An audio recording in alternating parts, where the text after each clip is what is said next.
You're listening to Oppositional Forces. Bad guys for good reasons. All right, ladies and gentlemen, welcome back to Oppositional Forces. I am your host, Scotty Don't, and with me is the ever lovely giant from the frozen north, Mr. Frost. Say hi.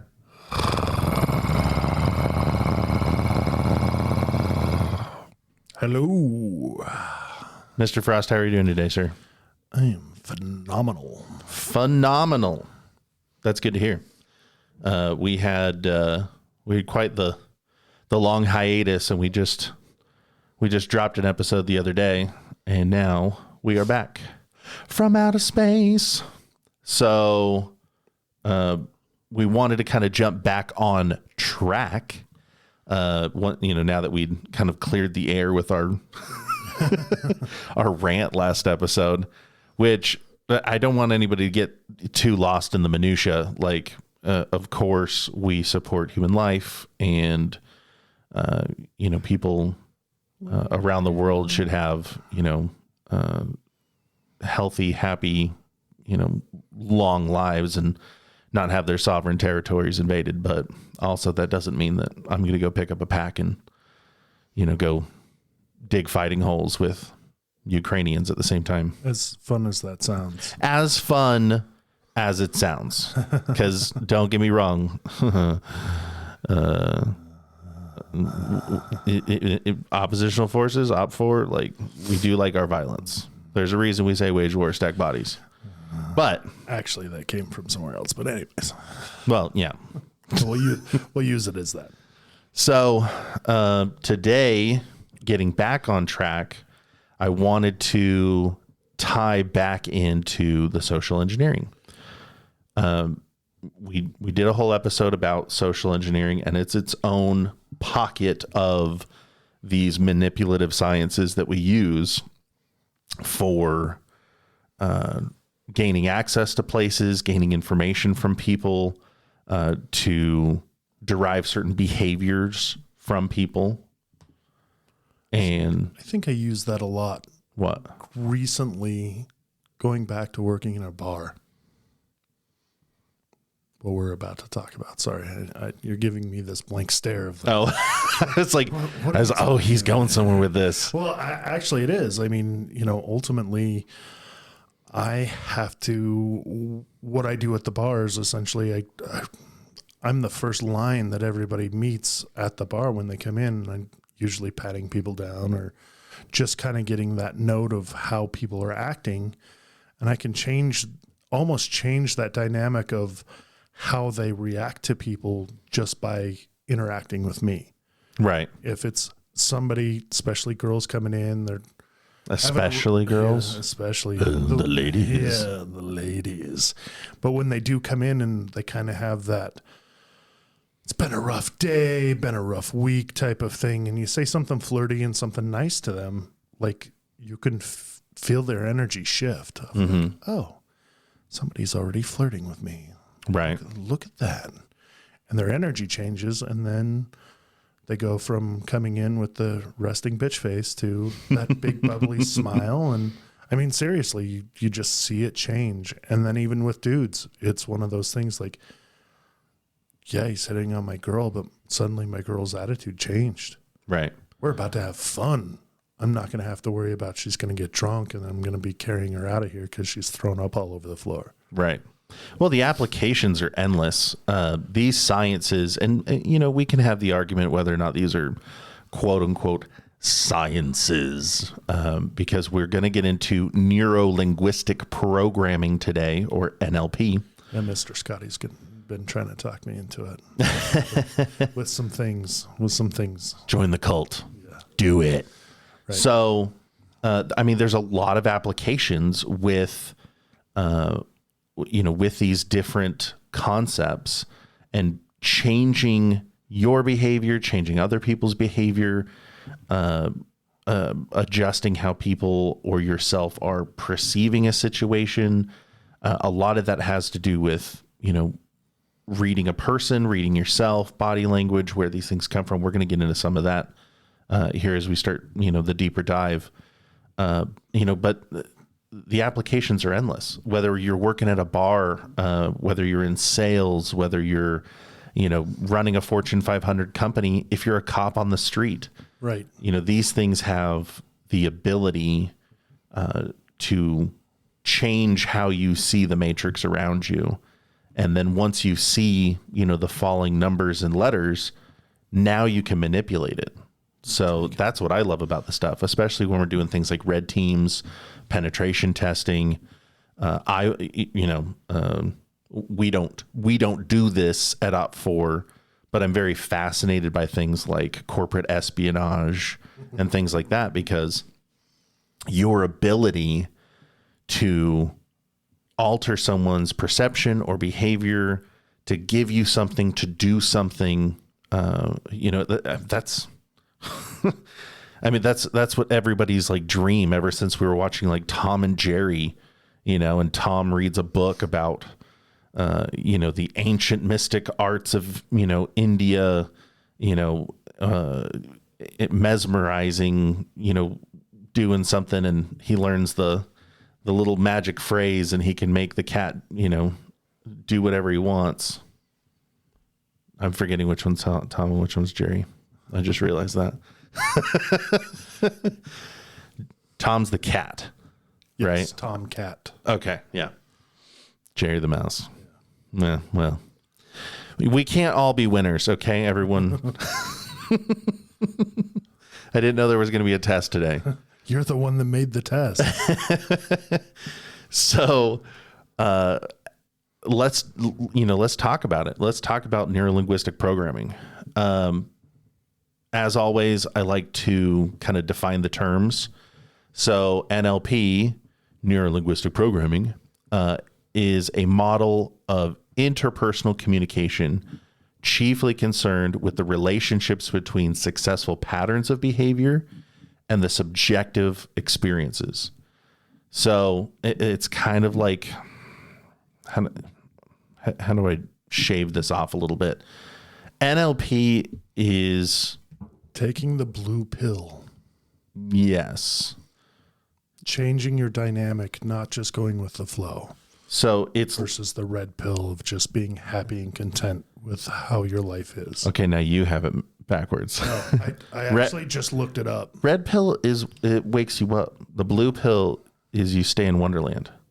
No, Mm-hmm. I'm telling you, I just looked it up because I wanted to use that for reference because I wanted to be cool. Yeah, I looked it up.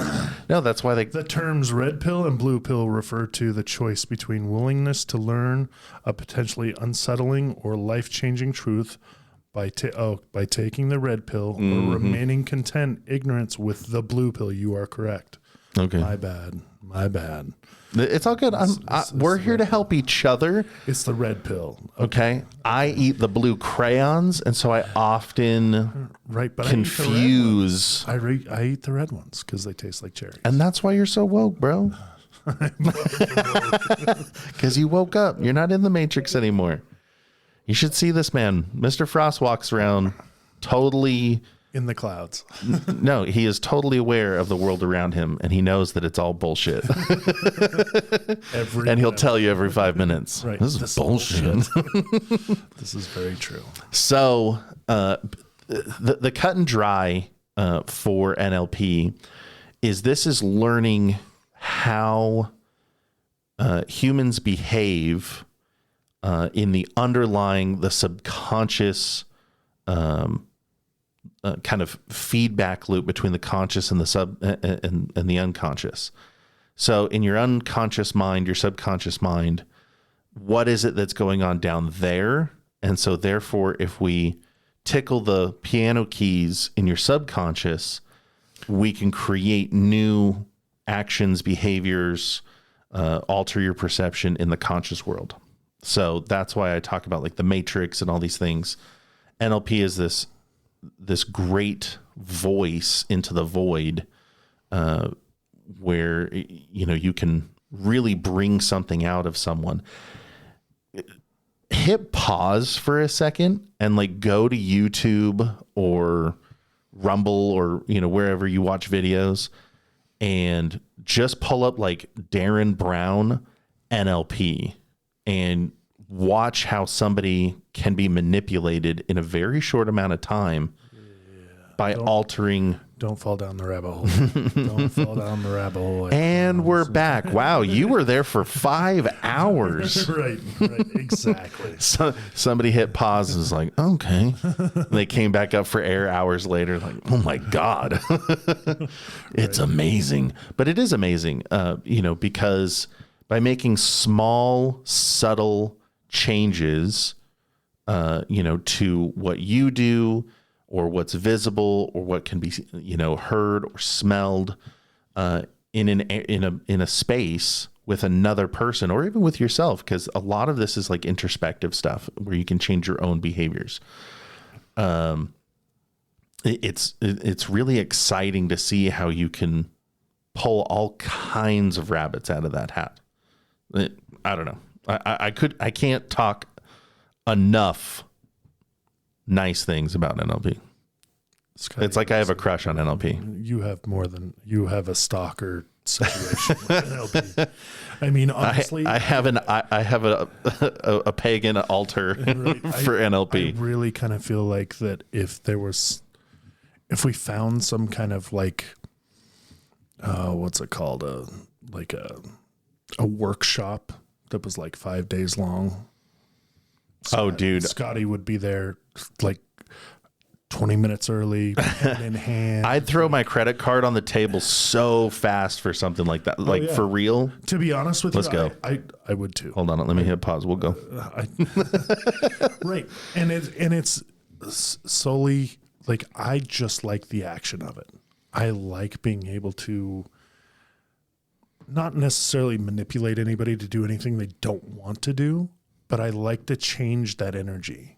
And I look really at kind of that energy of like, yeah, those of you who know me, shout out to, I'm sorry, bro, I can't remember your name, but you hit me up at Station 2, asking me some questions and stuff. You're a listener to the podcast. Shout out to you.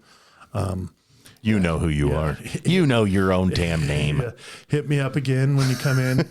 But anyways, those of you who know me know I'm a big dude. Like, I'm not tiny by any means. 9 feet tall. Right. I'm not. Snow-capped shoulders. Yeah, I wish. They're getting solid though. Anyways, totally lost. You threw yourself off. Anyways, no, I love being able to approach people who are super aggressive, especially in a potentially violent situation, and just being able to change that atmosphere by just words and body language. That it's proof that kind of NLP kind of thing works, of, just saying a few key things and somebody stops and like head tilts like a dog trying to figure out what just happened, of, oh, this is dumb.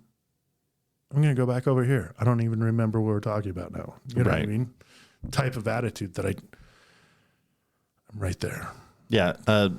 Sometimes people will describe NLP in the derogatory.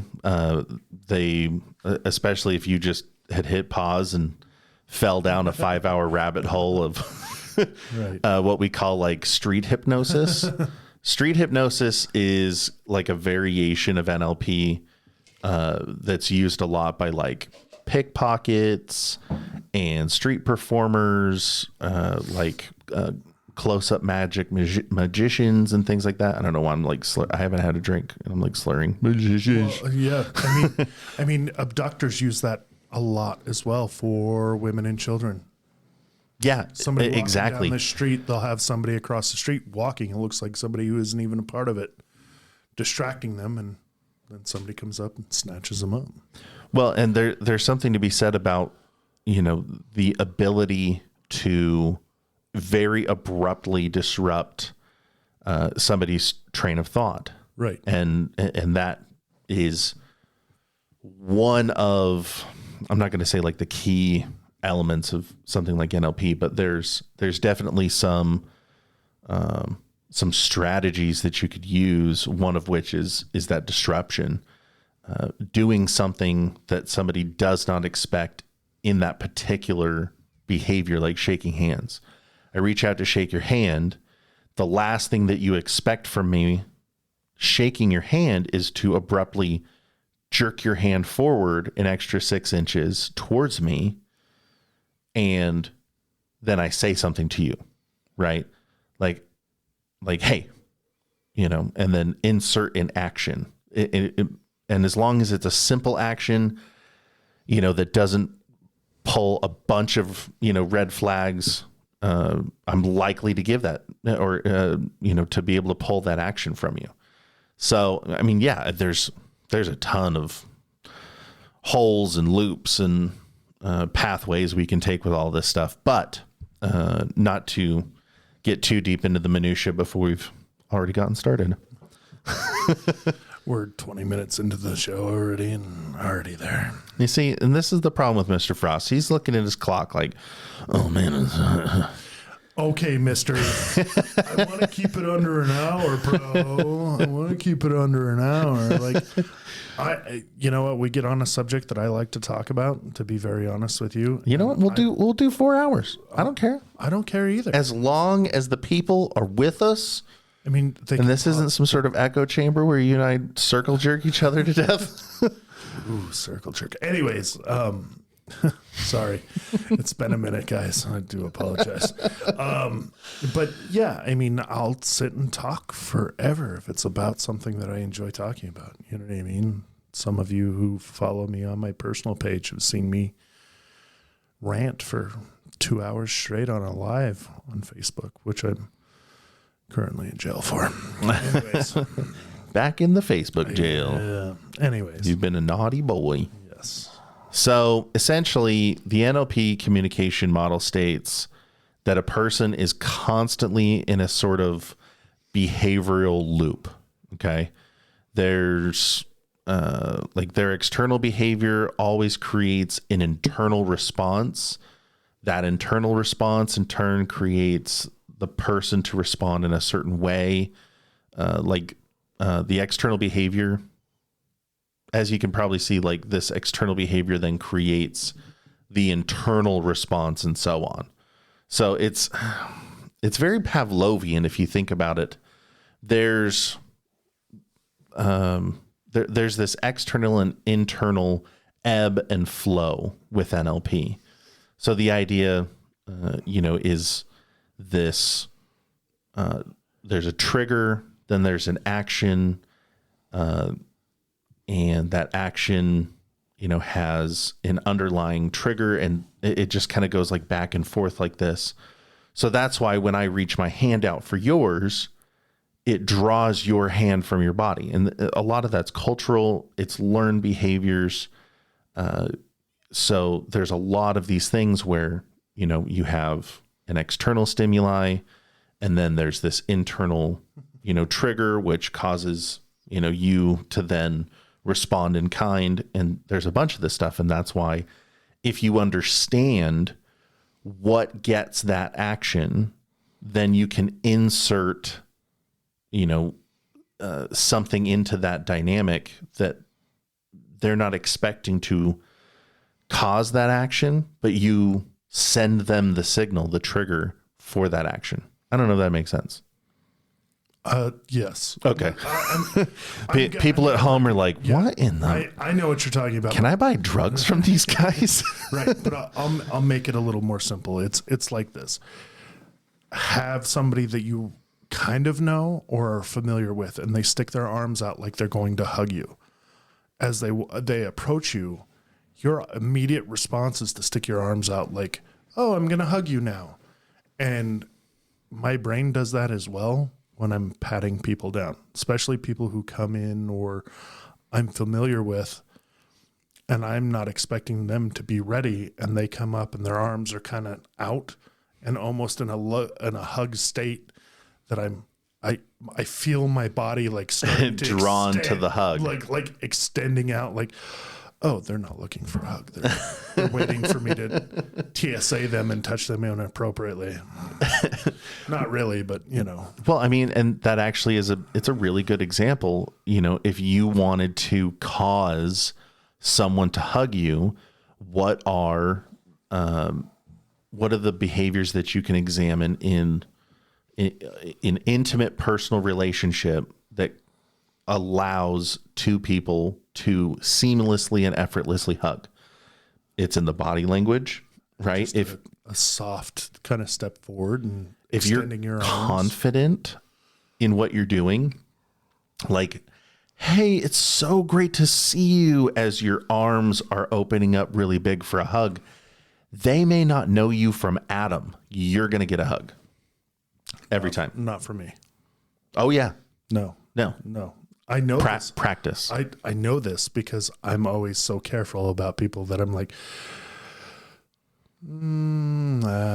okay. I don't know. So maybe the jaded guardian of Jotunheim. Yeah, but I'm not saying, I'm saying you're right, but I'm just saying not from me, because I tend to, when somebody steps into me, I tend to stick my arm out so they don't get too close, just because that's my insecurity of somebody being too close. Okay, fine. Derail me. I'm not going to be bitter about it. But I mean, I'm only going by what I'm talking about. You know what I mean? A general person, you're absolutely right. You know what I mean? I actually see it at the bar all the time. Sure. I see dudes trying to do that with the women that they're trying to hook up with. Like, oh, I saw you last week. How you doing? And they're like coming in for a hug, and you can kind of tell where they're like, the chick's like, oh, this is really uncomfortable, but I'm going to hug him. Right. And if it's done right, they may be questioning who is this person, but they're not questioning that they know them. Right. And if it's done right, you can insert yourself into any situation with just the bare minimum of information. Maybe you need to drink. Maybe that's what it is. Like, because I learned how to play pool when I was drunk in the Marine Corps, Right. and now I can't play pool unless I have a few. Right. Maybe I have to have a few, or I just slur my words no matter what. Let us know what you guys think about the sound quality. We have moved locations. Oh, yeah. So, we're no longer in the Smash Labs. So not hating on the Smash Labs. Oh, yeah. But I recently moved into a larger home and now have the room right to be able to do this in my office / sound studio. I haven't decorated yet. Mind the drapes, but yeah, if the sound quality, if you're getting like a bunch of echoes, I'm trying not to rock too much in my chair. We identified that the faux leather chair I'm sitting in has kind of a squeak quality to it. So sounds like he's farting. I'm quite flatulent during the episode, actually, so don't let him cover for me. Anyway. Sorry, I know I'm derailing, but at the same time. Mr. Frost drives a great big truck that he drives over my thought process on a regular basis. And it's part of my charm for everybody. Charm. Yeah, we'll go with charm. So there are 3 central components to NLP, and that's subjectivity, consciousness, and learning. So the subjectivity is people perceive their world through the 5 senses, right, Mr. Frost? Yes.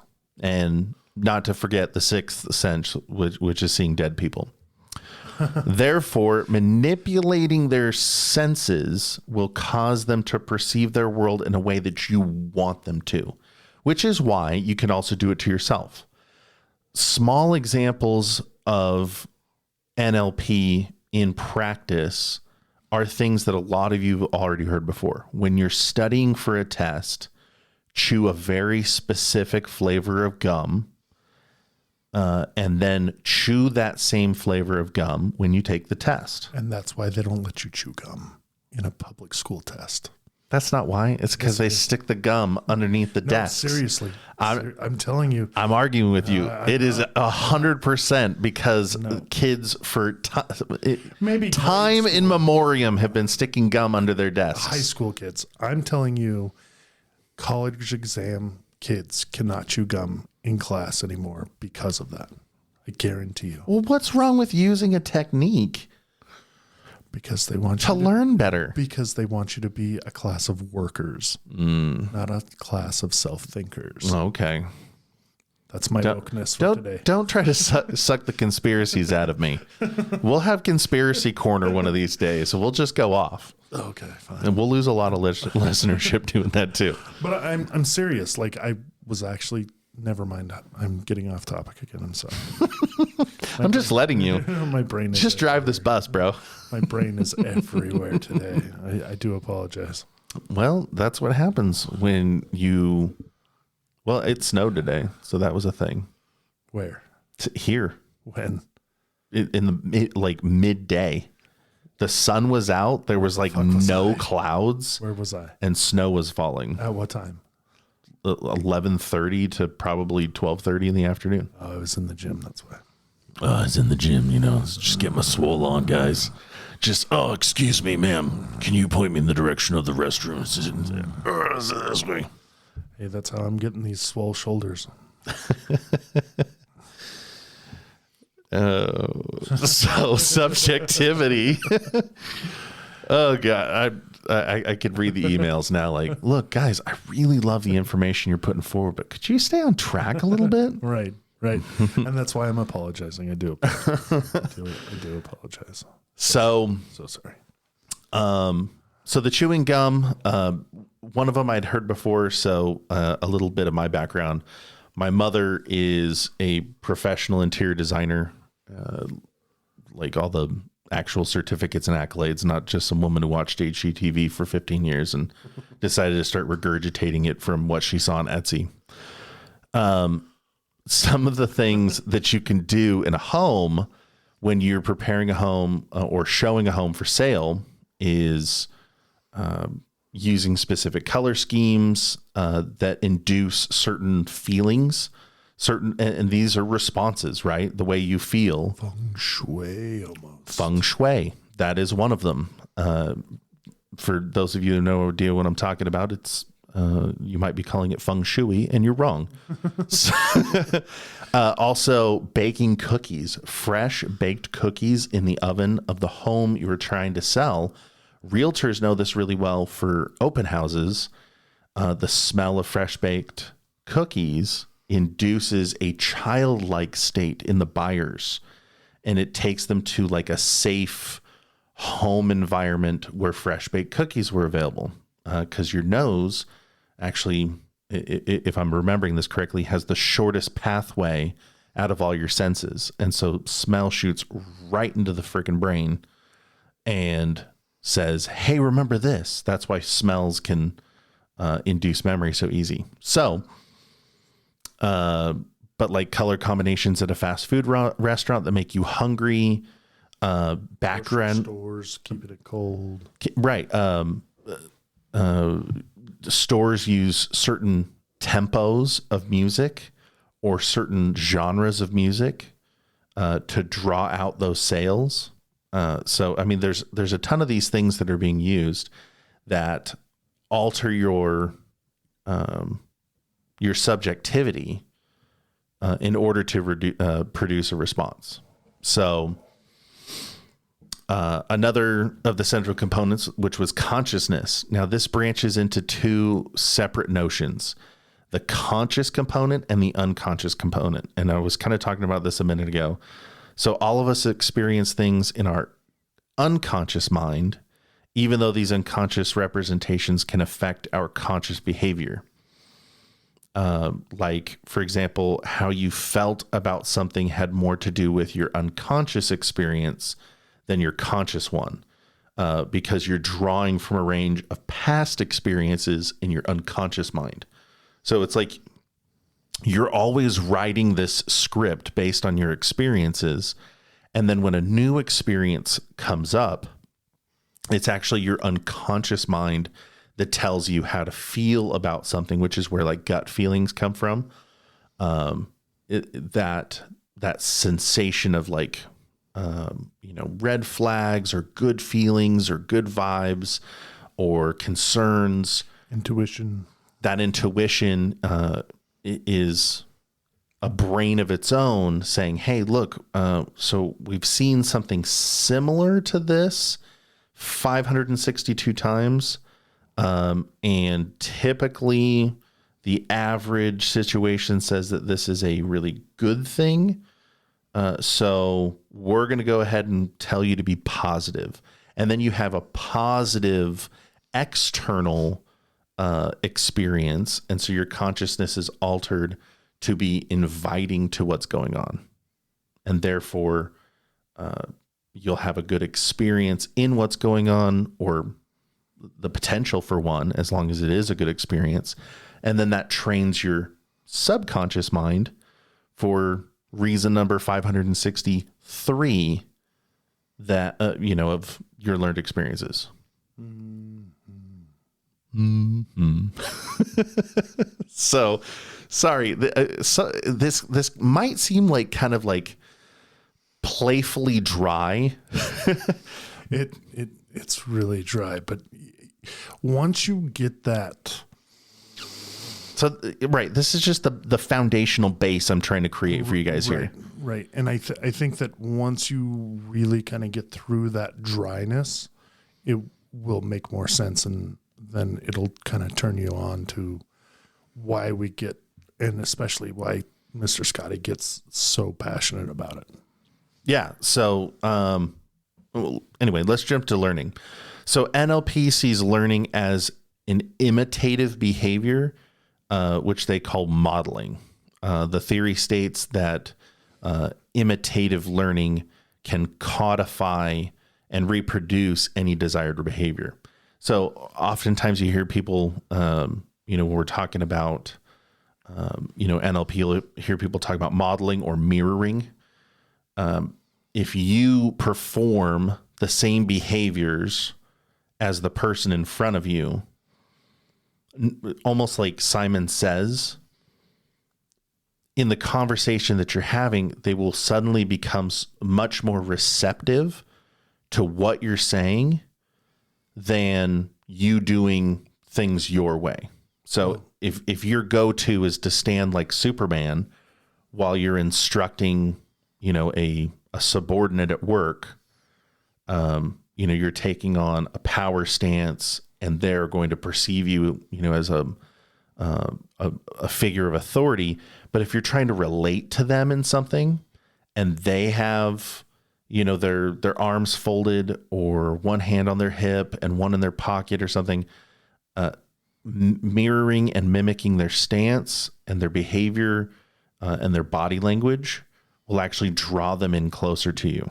Well, Carl Jung, if nobody knows who that is, You should. You should Living in a shoebox. Yeah.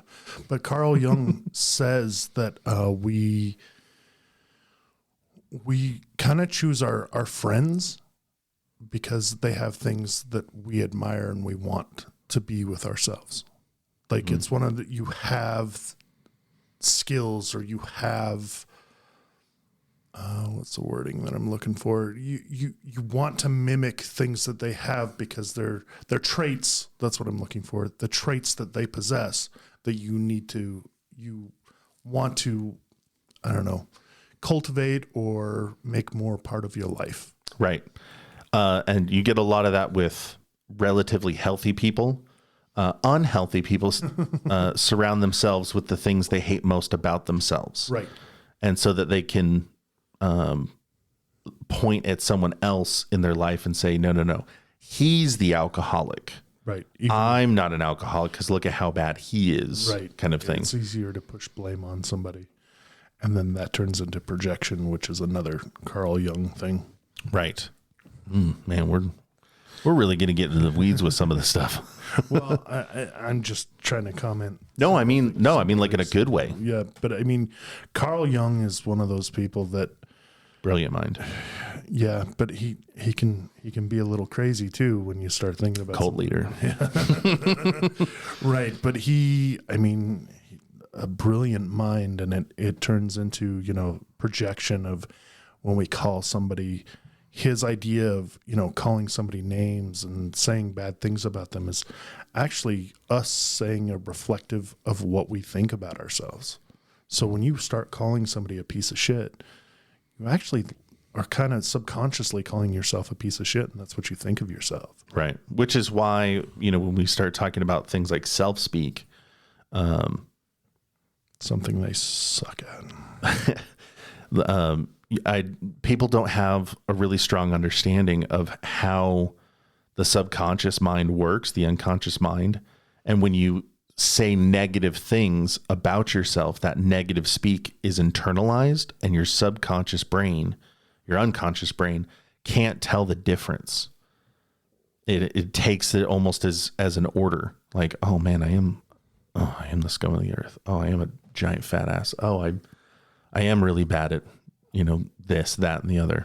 And I which is why NLP works really well on yourself, Right. because you can learn how to speak. I think that's one of the coolest traits that I find about you. I even find myself doing it with other people. Something that you do, Mr. Scotty, is that, I start getting really hard on myself, and you do it with our other group of like, hey, don't talk about my friend that way. You know what I mean? And it really makes your mind click of like, oh shit, I'm saying some pretty negative shit About yourself. Yeah, about yourself. And it's like, and nobody's agreeing with me and nobody's joking back. It's like, oh, yeah. Right. Which is why I have such a problem with teenage girls, because for time and memoriam, teenage girls will say something horrid about themselves. And then the draw is then everyone else is now supposed to give some sort of Maoist struggle session about what's wrong with them as well. Like, oh, I hate this about my body or my clothes. And they go, oh, that's nothing, because how awful is this thing that I do or say or wear? Yeah. It's horrible. And we wonder why our suicide rates are as high as they are. Well, suicide. Anyways. So that's a rabbit hole that will take the rest of the hour for me to talk about. Yeah, no kidding. I mean, I love psychology so much. I could swim in an ocean of this conversation and take, every wave of what comes up just as needed. Well, it's like almost I could relate it to almost one of the stories of Thor, of going to the giant's castle and chugging down the endless goblet, and he's actually drinking from all the oceans, and he was in the giant was actually in fear of him draining all the oceans because he was just drinking and drinking and drinking. Mm-hmm. But that actual, is it a poem or an Edda? It's in the Prose Edda. Oh yeah, that's a Prose Edda. So it's one of those things about ego.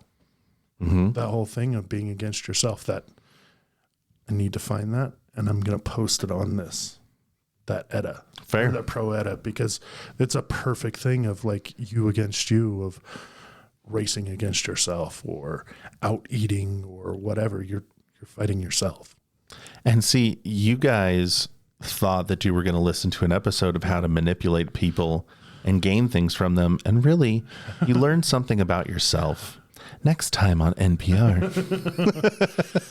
So this is going to be a longer episode. Just so you know, we're 38 minutes into the episode, and stop telling people the time.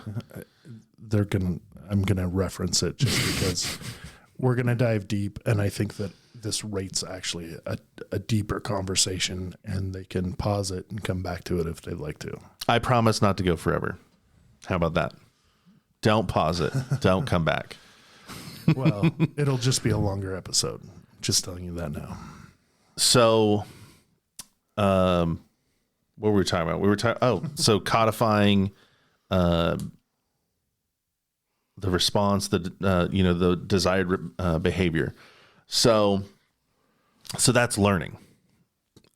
Strategies in NLP. We talked about modeling.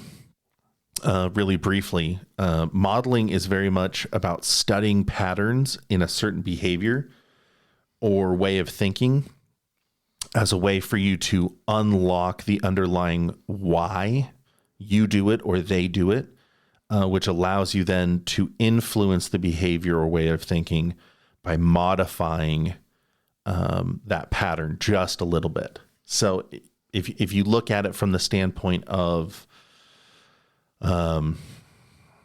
like Pavlov's dog, right? So you have the dog is served food, the dog's mouth waters, dog eats food. Now you can interject something into that to either induce a behavior or change behavior. So Pavlov rings the bell, then produces the food, dog's mouth waters, dog eats food. Ring the bell, over doing this over and over and over again. The bell itself will be a trigger point, and the dog will say, it's dinner time. And so there's this way of this modeling by understanding the behavior, by understanding what drives that behavior. Because obviously for that example, you are a lot of the input. You are the food, you are the bell, you are the time, right? So you are the control in all of that. Now, if you take somebody who's, on the street, staring at their phone,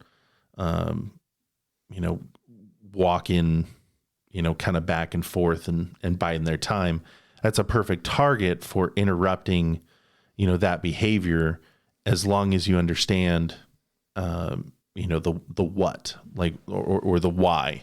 What are they standing for? Are they waiting? That looks like waiting on the bus. Okay. Hey, what time's the 2:10? Huh? And now you're in. So I don't know if that totally explains what I'm trying to jaw out here. But with a lot of NLP, obviously all of this is just scratching the surface. So like, Mr. Frost and I, we use small techniques that, are able to be brought out of the pocket really quick, used that fast, and then returned just as quick. So like anchoring, or, abruptly, changing somebody's pattern, things like that. So if you feel like this is like an interesting subject topic, obviously this is not going to be like the master class of NLP. Dive in and go see for yourself what you can pick out of there. There's a bunch of these things.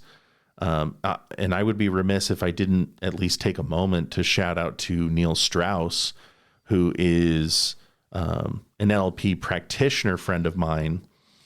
And there's a great book that you can look at how one group of people used NLP in kind of a nefarious way, which is really how a lot of young teenage or young adult men are introduced to it. It works. I'm going to tell you, as dumb as it sounds and some of the things that they talk about, it works. It really, some of that stuff works. And it doesn't work with everybody, but I mean, if you get really good at what Neil Strauss does, yeah. Well, there's a certain percentage of the population that are particularly skeptical about everything that comes across their plate. So take Mr. Frost, for example. Mr. Frost, you walk up and you want to interact with him. His initial reaction is, there's a part of NLP where you can learn to understand the back and forth that people have.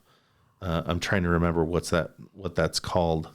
But some people react in a positive way, that are very extroverted, and there are people that react in a negative way and are introverted towards stimuli. Some people are, it's whatever motivates them. Some people are motivated to get something done, to produce something, to gain. And some people are motivated by the desire to avoid something. So they work and do what they have to do to avoid the bills piling up on top of them. They work that extra shift to avoid, the boss coming and, asking if, they can do more for the team. So there's two types of people. There's the people that want to be in front and the people who want to be in behind. So anyway, Neil Strauss.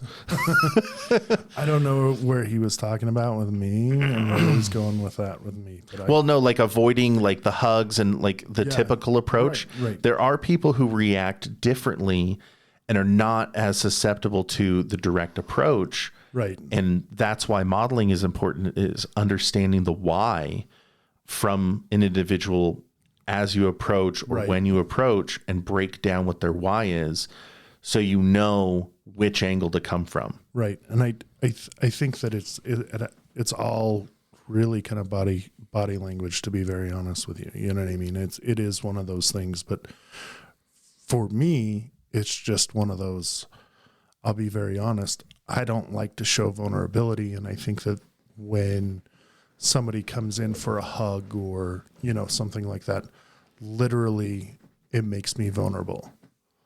And I try to avoid that vulnerability. It's not the fact that I don't enjoy somebody hugging me or somebody being close to me, but for me to be able to let that wall down, you have to be, I have to let you be in that space. Because if you don't, I don't trust you.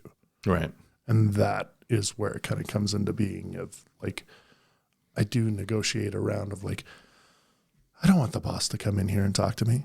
You know what I mean? I'll just do the extra mile. And then if they do come by, it's just, hey, how you doing? Hey, thanks for doing that little bit of extra. And they keep moving on versus, oh, we got to change this. We got to change this. Hey, I noticed you doing this. I noticed you doing that. It's just like, I don't want to deal with you. So, Neil Strauss has this book. It is not for all ages, by the way. This is not something you want to. It is on audiobook as well. Yeah, don't stick this on your nightstand, you know, in reach of your 15-year-old son, because that's going to end really badly at school. Actually, well, the concepts that are talked about in there. I honestly think at 17, 18 years old, I really think if it wasn't about what it's about, I think that would be actually something that should be on a reading list. Like the concepts and all of that stuff, because I think it would make men especially more strong. Mentally, I think that it would make them more confident, 100%. Yeah. And it's that confidence that you want. Now, it's good reading no matter who you are or what you identify as. It's called The Game, right? Just The Game by Neil Strauss. And it talks about Neil's deep dive into the world of pickup artists. That is, men primarily who pick up women primarily by using NLP techniques and social engineering to sort of cause unnatural reactions in a social environment so that they can get their phone numbers, take them out, and Sleep with them. So we'll use the correct terminology here. Yeah. So there's a bunch of stuff to this, and I definitely want you guys to go out and seek this stuff out, because honestly, for what we do as bad guys, this is super tantalizing stuff. But I mean, every self-help guru you've ever seen on an infomercial, Tony Robbins. That's NLP. That's NLP. Tony Robbins uses NLP all day. Every seminar you've ever, every infomercial, anything that's driven you and made you feel like I need to be a part of what they're doing, that's NLP. The major sales, enterprises all use NLP to push, As we get a cease and desist letter from Tony Robbins. I don't think our listenership's that big. Yeah, but we said Tony Robbins. It skylined something. There's an algorithm. Yeah. He gets like a Google alert, I'm like sure. his eyes pop open at 3 a.m. Somebody's thinking about me. They're talking about me on a podcast. Right, and I'm not making any money off of it. Right. But I mean, honestly, and it's not a bad thing. People will speak very ill, especially if you read the game and you kind of come away with this almost bad taste in your mouth. Like, man, this is super manipulative. Yes, it can be, right? It's it the wrong way. And that's why either on the next episode or maybe one of the episodes to come, I want to go through behavioral programming, which is sort of an addendum to NLP, which was a practice written by a good friend of mine, Kelly Allwood. And that someday we will have him on here. Yeah, and we'll get him on the show and we'll talk about it, because there are things that you can add to NLP to sort of bridge that very, what seems like a selfish gap that's left, that it's all about what you get from the experience, and people are often left afterward feeling vulnerable, right? If that makes sense. I think it's more used. Yeah. I don't think vulnerable. I think it's just more used. Because you drew a behavior from them and they don't understand why. And so they wouldn't have done so normally. And therefore, they get that sort of that bitter taste in their mouth. And that's why people hate on the NLP. I don't think that it should be that way. That's why I like behavioral programming, because it does, bridge that gap and allow you to see sort of through the clouds. I think that's where, like with the game, you kind of walk away with like that. Oh, that's so manipulative, but it's not. You know what I mean? Like, and I also kind of feel like that's where that bitter taste from women, when guys don't know that they're just being that player, you know what I mean? And women get bad taste in their mouth about guys. Right. Is because they manipulated them in an essence of like, oh, he said all this stuff and he did all this stuff, and I ended up, ultimately sleeping with him. Hooked up. Yeah, we hooked up. Mm-hmm. And he ended up being a total slime ball. You know what I mean? Like, I would never normally, he can just run. He's got game. You know what I mean? But the one that makes you like shake your head. Yeah. And you're like, what? You did what, Becky? Like, I don't know. He just said some things, and then one thing led to another. And honestly, I think that's where that came from, because there are people who can be born what we refer to in NLP as a natural. And naturals understand inherently why people behave the way they do, because they just have kind of that beautiful mind for breaking down behavior, and they say, oh, excuse me, people do action A because of stimulus A. So if I give them stimulus A 0.2, they will behave the way that I want them to in this way. Right. And it's just those little incremental adjustments. And it's usually that dude that looks like an ogre that lives underneath the fucking bridge.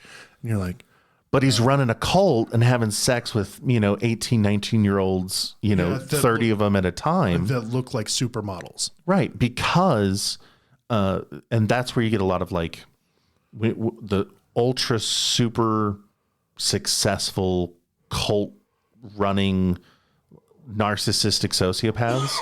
They're all naturals. Yeah. The reason they are so effective at what they do is just because they can read human behavior so well.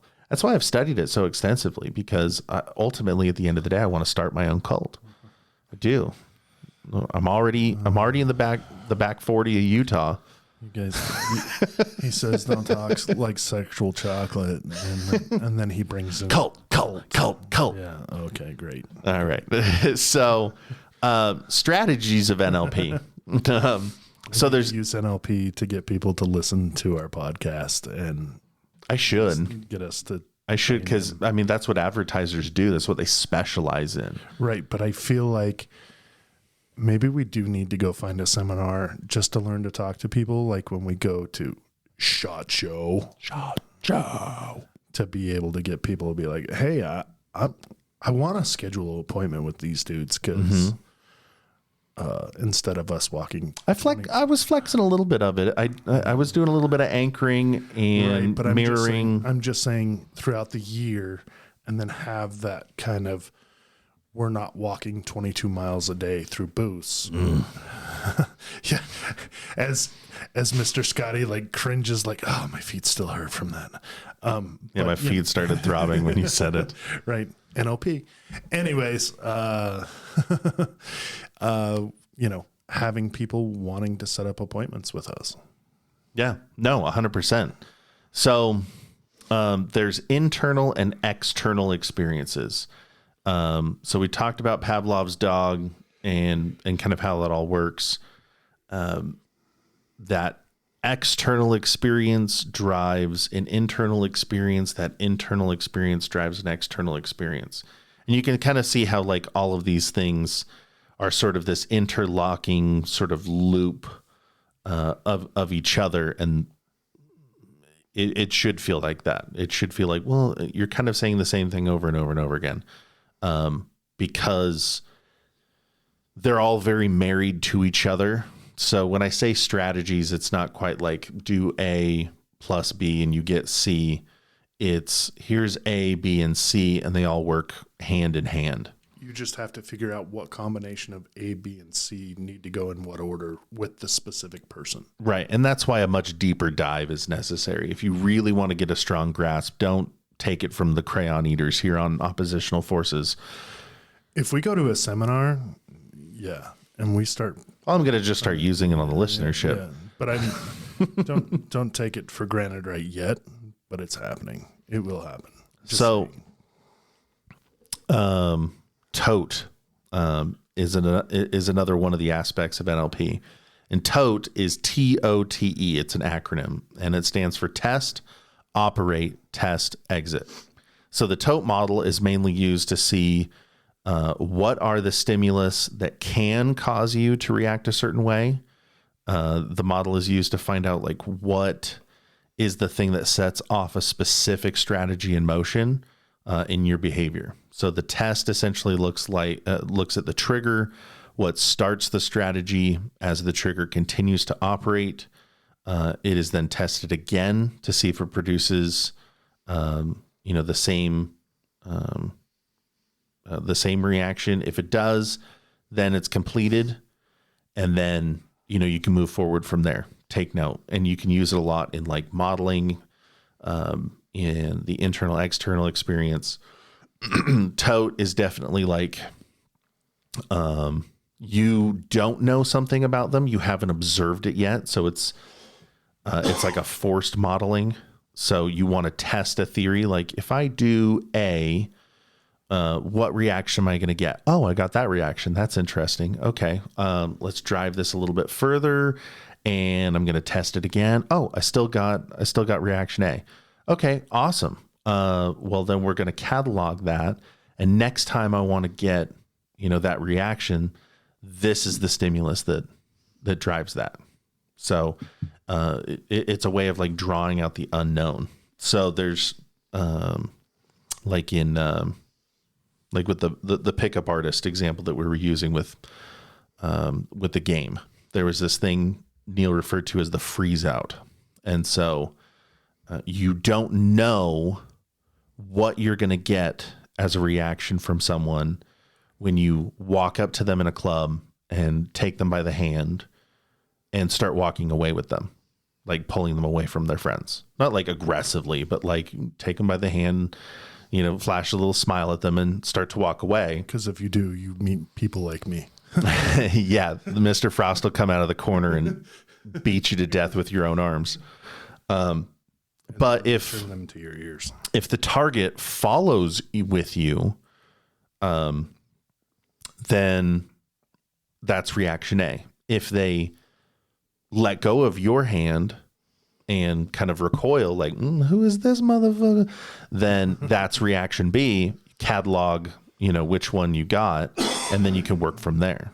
So it gives you a place to start off from, of someone that you're kind of reading cold. You haven't had a chance to model certain aspects. You don't know what you're going to get yet. Anyway, so NLP, super fun, quite a adventure. If you get into the minutia, you start looking at the YouTube videos and reading the books. I definitely recommend, tall, short, man, woman, they, them, it doesn't matter. Get The Game by Neil Strauss. Get Behavioral Programming by Kelly Allwood. I know, I want to say they're both available on Kindle. And I know that you can get... I know The Game is on Audible. And The Game's on Audible. Both are available on Amazon. You can get them in paperback. I don't know if you can get Behavioral Programming in hardback anymore, but we can always ask Kelly when we get them on for Behavioral Programming, because that's a great bridge to everything that we're talking about here. And there's a bunch of stratagem that goes into that as well. So a little bit of like a legal I probably should have done this at the beginning, but don't start diving into things like social engineering, behavioral programming, NLP, with the express intent of causing harm. These are really interesting sciences that help you derive certain actions and reactions from people. And you can even, turn those tables on yourself and be able to improve yourself and perform certain modifications in your own thought processes. But this is something that, just like with a therapist or a psychologist or psychiatrist, somebody, you don't want to use these things to be destructive. Not against yourself and not against anybody else, because they actually are pretty powerful tools, and you can send yourself and other people spiraling pretty quickly if you use them in really nefarious ways. So just to cover our hind ends on this one. So Mr. Frost, what do you got for me? Give me some final thoughts. Oh, he's going to cut it short. I see how it is. Honestly, I'm probably not as fascinated about NLP as Mr. Scotty is. However, I do like using those skills.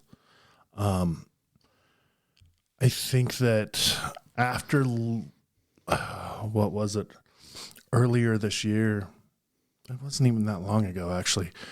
I can't remember if we were on a transport or something like that, but maybe it was last year, whatever we did, I listened to the Game in one drive, because it was like 10 hours or something. Yeah, it was on our way back from Austin, I think. I can't remember. Maybe it was. But, sorry, I had to scratch my belly and sit back. Anyways, it really changed my way of thinking. And it wasn't in a position just because I'm single. It really got my mind working of like, hey, if I use this way, if I use this that way, it really kind of changed my perspective. And that's where I think that, a 16, 17-year-old young man could really get a lot of use out of the game. And I don't mean in the aspect of picking up women or anything like that. It would just help in confidence. Because I think that currently in our state of environment, I think that these young men are struggling with a lot of things and finding their identity anyways, that helping themselves have a little more confidence and realizing that they're not just workers, that they can think for themselves. I think that that's, like you say, conspiracy theories or whatever. I have a hard time with public education, because that's what it is they're teaching people to be workers, not thinkers. And, improving their environment, just keeping their environment and going with the flow. And I really push a lot of people to think outside the box, because you create your own box. To be very honest with you, you box yourself in a kennel with no top on it, but you think you're stuck. And sometimes I get lost in that myself, and I do have to back up and rethink, oh, I'm completely capable of doing this. I'm just limiting myself because I'm limiting myself. So I think, long story short, listen to the book, read the book, of the game, because you'll be able to take a lot out of it. But also look at other aspects, open your mind, think outside the box. That's why you'll hear me fight against Mr. Scotty or Mr. Valentine. Life isn't all about pew, pew, pew. I'm a big advocate of, using sharp, sticky, pokey things and things that go bang, and, household items that can make life a lot more difficult than just pew, pew. Yeah, you can fight a war of words. Ooh, you're getting too deep on me. All right. Well, should we just blow the door and get the hell out of here? I guess. All right, everybody.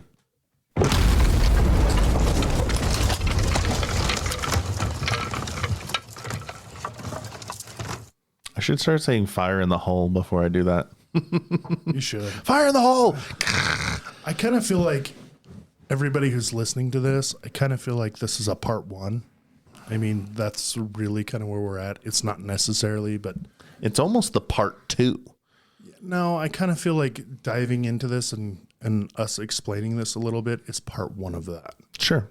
We can go deeper into like some actual like physical techniques. I honestly think that that's where we need to go. Okay. Here's the thing. Here's the clincher. If you are listening to this episode right now and you want a part two with a breakdown of techniques and how Scotty Don't and Mr. Frost like to actually practice NLP on the masses, go to our Patreon and subscribe.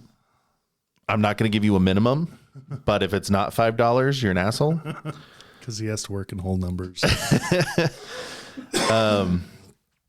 So you can go to badguysforhire.com and our Patreon link is there, or you can go to patreon.com/oppositional forces. Toss some coins to your witchers. Okay. We're out there fighting the demons for you. So that's kind of the price of admission. Okay.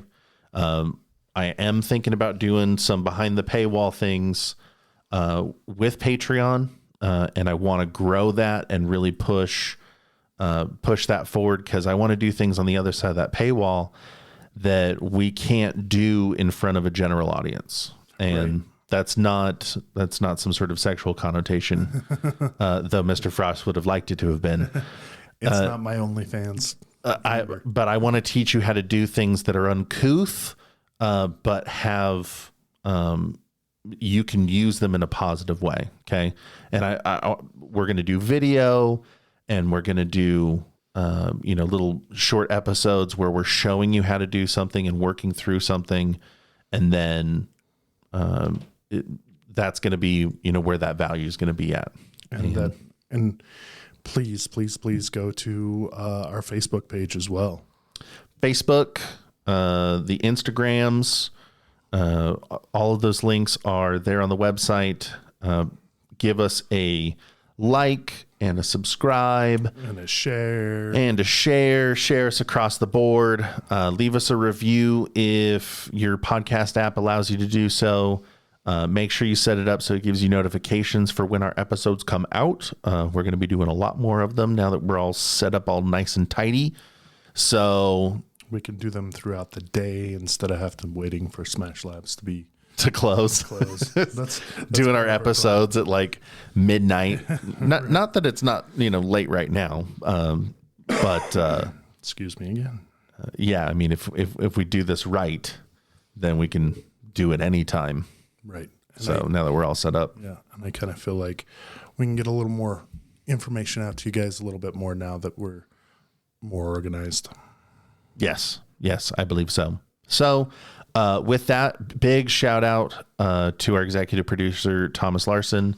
You are the man. You are our God King who has created this beautiful show that people now listen to.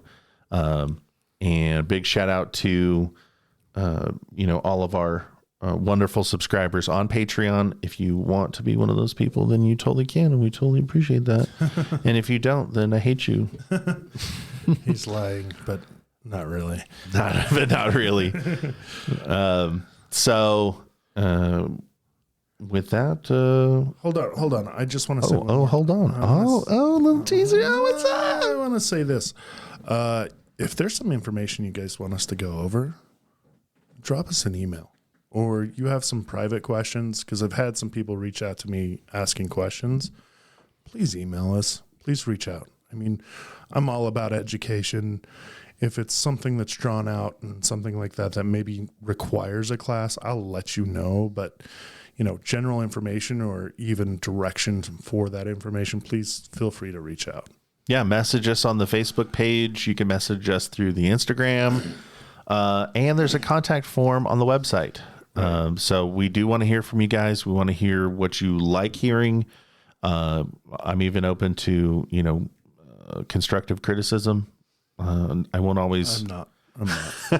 My ego's too big for that. I won't always take it past being under advisement. I won't implement everything. Like, I hate it when you guys do the voices. Well, you know what? The voices are here to stay. Okay.